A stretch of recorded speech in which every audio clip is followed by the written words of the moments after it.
નમસ્કાર મિત્રો, વિડીયોમાં તમારું સ્વાગત છે। ચોમાસાનો વરસાદ હાલ ગુજરાત સહિત દેશના અનેક રાજ્યોમાં જામ્યો છે। ભારતના મોટાભાગના રાજ્યોમાં વરસાદનો કહેર જોવા મળી રહ્યો છે। વાદળ ફાટવાથી પર્વતીય રાજ્યોમાં તબાહી મચી ગઈ છે, જ્યારે કેરળના વાયનાડમાં ભારે વરસાદને કારણે ભૂસ્ખલનમાં સેંકડો લોકોએ જીવ ગુમાવ્યા છે।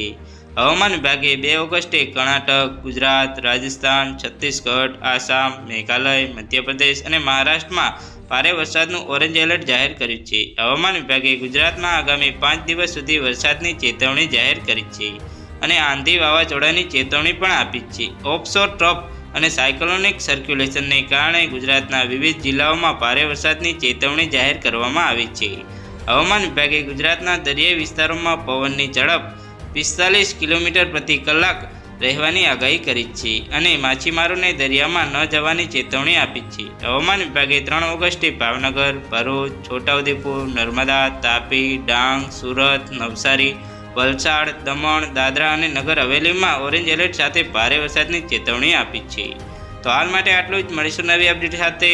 જો તમને અમારા વિડીયો પસંદ આવતા હોય તો વિડીયોને લાઇક કરી, ચેનલને સબસ્ક્રાઇબ કરી બાજુમાં આવેલા બેલ આઇકનને દબાવી દેજો, જેથી તમને આવા નવા સમાચારની અપડેટ મળતી રહે।